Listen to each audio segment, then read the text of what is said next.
Give it a couple seconds here. I may have forgot to edit out this silencer as the game loads in. Oh, there's the mouse. Yep.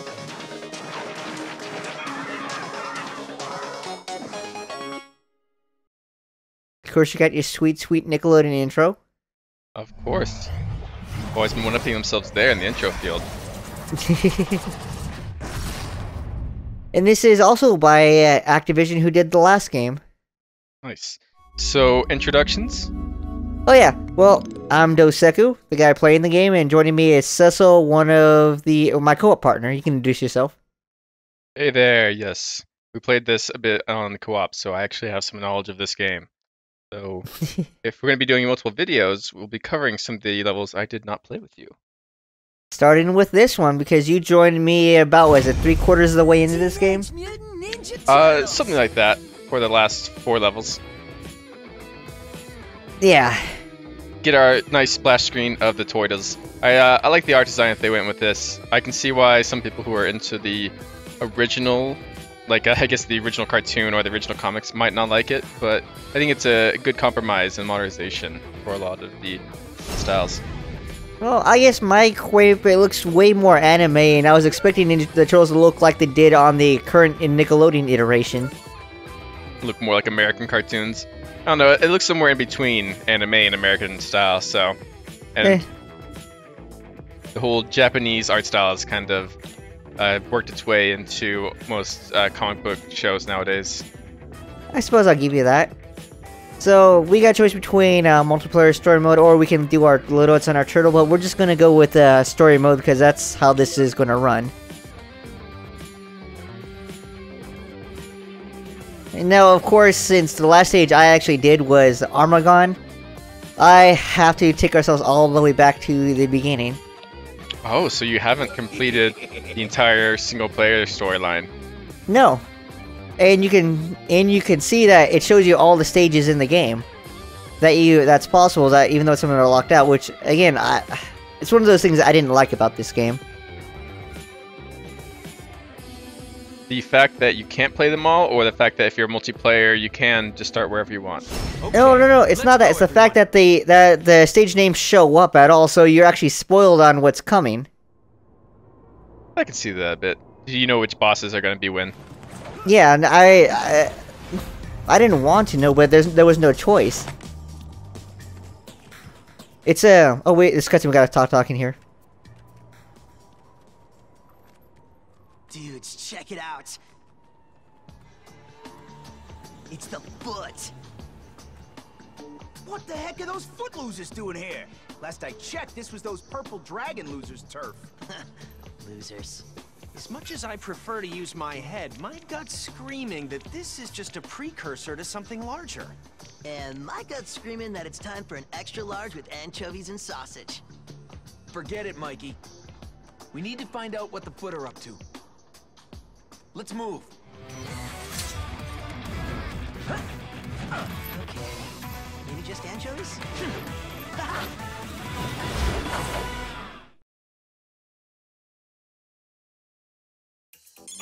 Okay, and there we go. Apparently Bebop is planning something big, Get our and whatever it is, nice intro that affirms that yes, turtles still love pizza. Well, of course. Now I did notice a little bit of a problem there in that when you first streamed this, and I was watching, there was another video that played when you first started the game up, and that was not present there.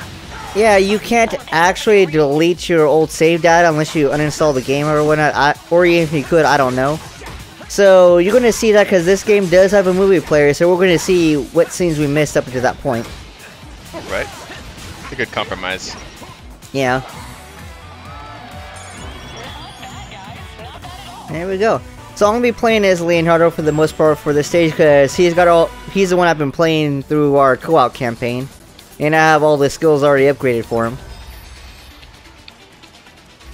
I guess we'll cover how all these skills and charms and other tertiary character things work at another time. Well, we can talk about them as they come up, or you can mention them. Well, hell, right now. Like, we do have turtle moves that we're doing. You'll probably sometimes see when, like, a bunch of words pop up on the lower portion of the screen for the hologram, or shurikens, and whatnot. We have our T-glass, which is the turtle's little visor thing that basically gives you a HUD to very quickly figure out where to go and mark points of interest in enemies. Very useful. Very, very useful. At least for the most part, anyway. Now, fun fact here, you can actually disable these guys by throwing a shuriken at them. Causes one of their backs to explode and then become practically harmless, because if you don't, they're going to explode on contact on you like that.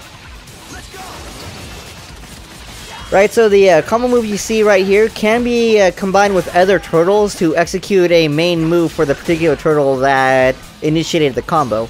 So for Leonardo here, when I did the turtle combo, if any of the other turtles comboed with us, we do a big old sword slash. Michelangelo makes enemies dance.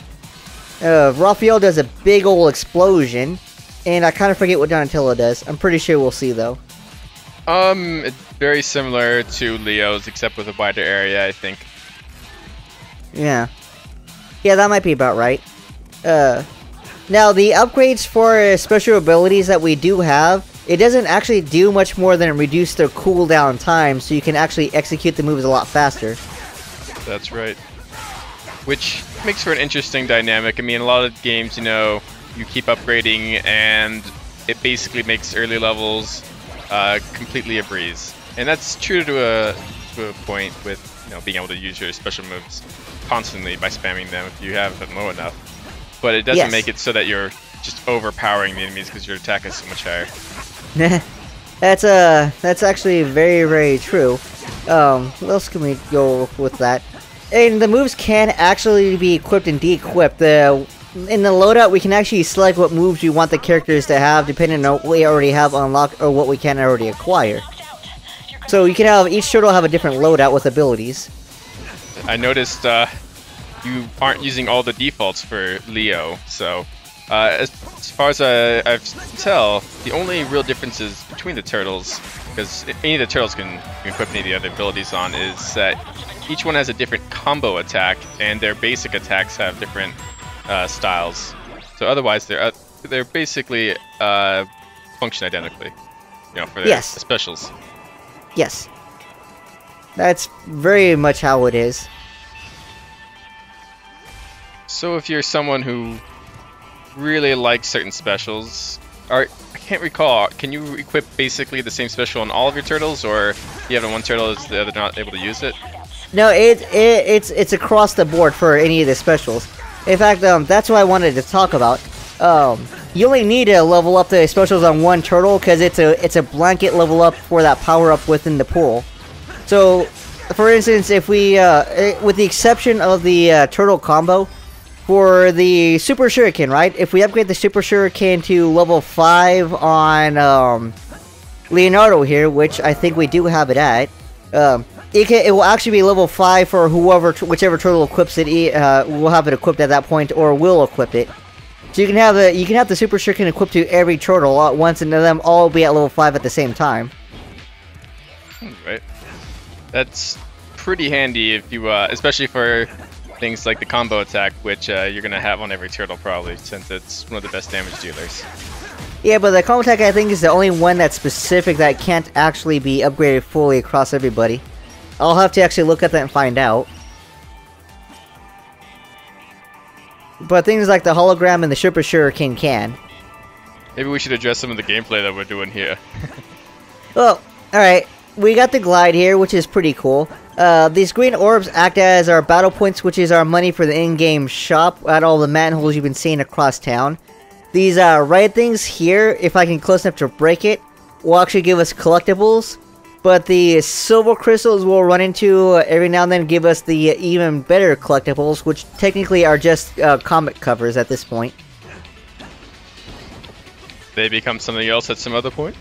Well, I don't know. I mean, we've been collecting scrolls too, but I have never found out how to access them, because I think there's like a compendium, but I haven't seen it in-game yet. Makes sense. And what we just walked into was a hideout. These hideouts are usually empty rooms containing either enemies or collectibles. That's all they're really here for. And it looks like you just, you know, killed some goons that were minding their own business. Hey, I can't have anybody shitposting in the middle of my game. That's right. If you shitpost in this thread, the same will happen to you. I will come into your hideout with my turtles and kick your butt, yes. That's how it's gonna go down. Now here's actually a pretty cool thing I found out. The objectives actually change depending on different run-throughs of the particular stage, right? So, on my first playthrough of this, for the clear out the hideouts, we only had to do one hideout. This one we have to do two, even though it's the same difficulty. And when I came back through here on hard, I didn't have to do any hideouts at all. No, actually, it was just a bunch of, it was disarm the bombs. So the objectives are completely randomized each time you play the level? I think so, yeah. That's actually really interesting. You might get some variety that you like, and it's possible maybe you get some ones that you hate, but every time it's going to be a little unique, so it's not just the same repetition. Yeah. But that could put a crimp in things if you're trying to S-rank everything and you think you have the thing mapped out, but then it isn't. Right, right. I'm sure we'll eventually take a look at the high scores which are recorded, but some of them were ludicrously high, even at low difficulties, which were either somewhere on the someone has learned the stages exactingly, which, given the randomization of the stages, seems unlikely. But it's possible. I suppose. Because the high scores on this for the number ones on the leaderboards were insane. I think they're in the freaking was it tens of millions? Yeah. For some of those people, and my first playthrough of this stage, I think I was at 5,000. Because the leaderboards are broken up down by per stage. So they would have had to play this stage a lot down to get it super mapped out to get to the freaking millions. And probably have some luck in which objectives were produced. Probably, yeah. Oh, that's a really good item. So there, Don't drop it on the yeah, way up, okay? you collected a silver right there. Yeah, that's super collectible. Don't get caught off guard. But was that a comic book cover you already had? That's what I'm curious It's about. it's probably a new one. No, actually, I don't know. The game doesn't really specify if it's one we already had or not. We just collect things. I guess I should talk about why we're doing this in single player, even though this is a co-op game. Well, one of my cutscene.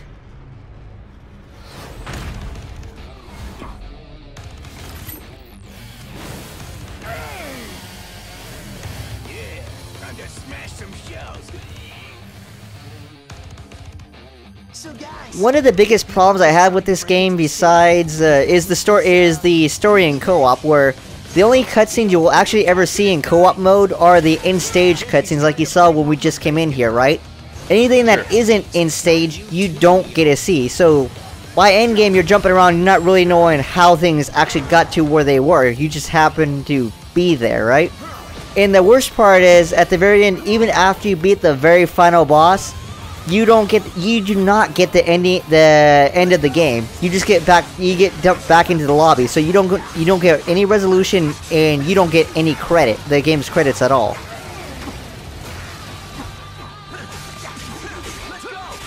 That's a bit of a pain, especially on like future replays, etc. It'd be nice if they had that as an option in the menu. Yeah. So in an effort to show off the story that you're going to miss in co-op, I'm going to do this single player. Now, this game does have secret bosses, which you'll see a counter for come up in the score thing when we actually do beat a Bebop here. There's two schools of thought on how it's supposed to happen, at least from what I understand. Cecil talked about a walkthrough that mentioned you have to wail on these bosses super fast to get the secret boss to show up. And essentially the secret boss is the boss of the next stage comes in and assists and makes the fight a lot harder. Another school of thought is from one of the reviews I read on this said that it's actually random whether you'll get a secret boss or not. Which sounds disappointing to me.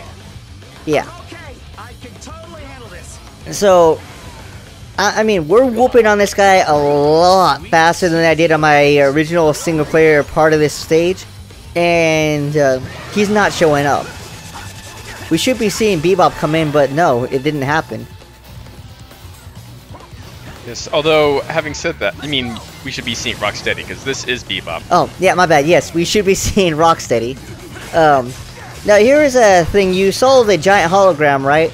We get that Yes. from one of the later bosses. Each boss will actually drop one super ability that you can equip. Beating each boss unlocks one.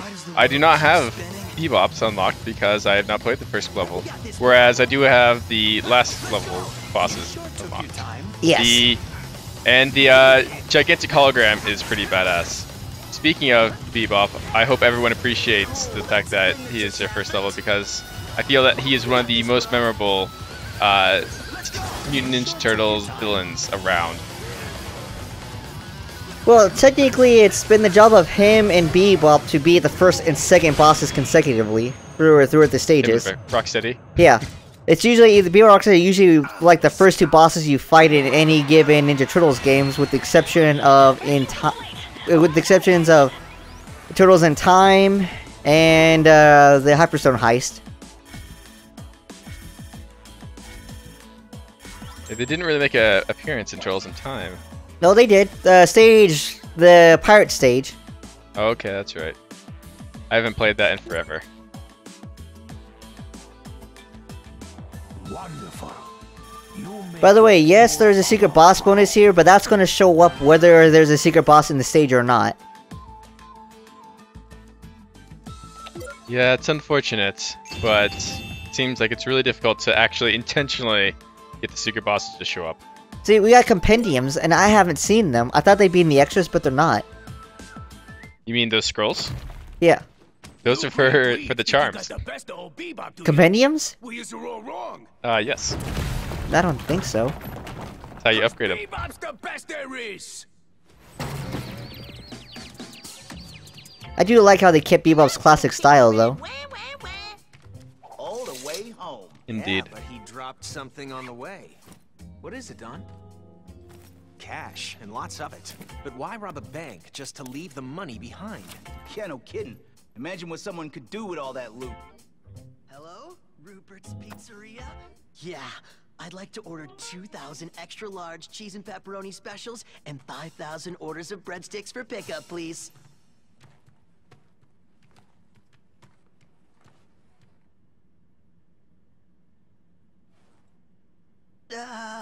Never mind, dude.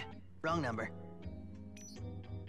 I do like some of the humor in this game when it comes to how Mikey acts. Mm-hmm. Okay. Well, of course, Mikey's a goofball. Yeah, I actually had to laugh at that when he started ordering a whole bunch of pizza with the stolen money they had. Mm-hmm. And you can see another part of my problem here is it's always going to default us to the Armagon stage because that's the last stage I completed. So every time I want to do a next level, I have to go back and select the previous level. The inverse happens with multiplayer mode, where it will always punch you back to the first stage and you have to select the next stage. Yeah, this game's UI had some interesting design choices. Yeah. So, this is our movie gallery. This is where we can see all the movies. We're going to watch the first one. Alright, ready.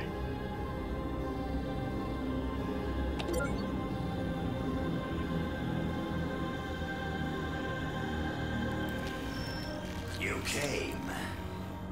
Yes. Have I ever done otherwise, General Krang? You should know by now, I plan for all contingencies, Shredder. Can I assume that you are prepared for what comes next? All is in order, General. Excellent. Shall we begin then? Indeed.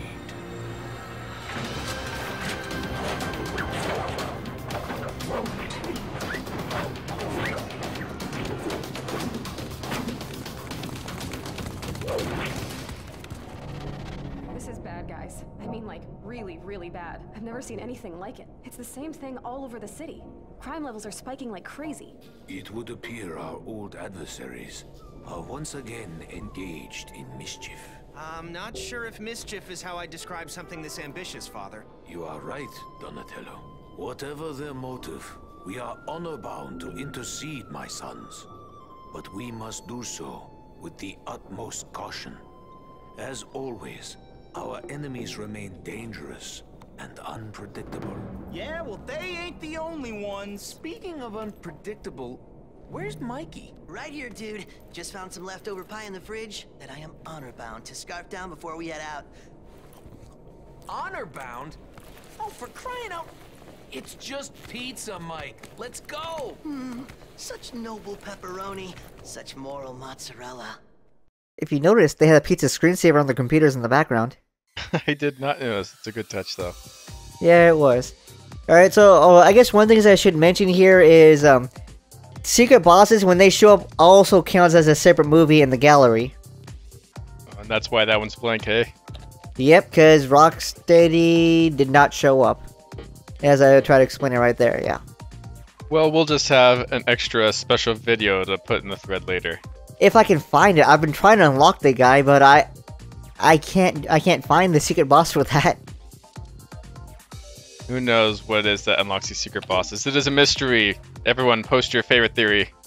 Well, I mean, the one with Armagon, we whooped him quick enough, and then the secret boss showed up there. It's true. It's true. That's the only one we actually managed to get. Well, seems we've reached the end. Thank you for joining us. Yep, well, hopefully you'll stick around for the rest of the game, and, you know, maybe we'll have Turtle Chat. I don't know. See you then. Portal chats. Later.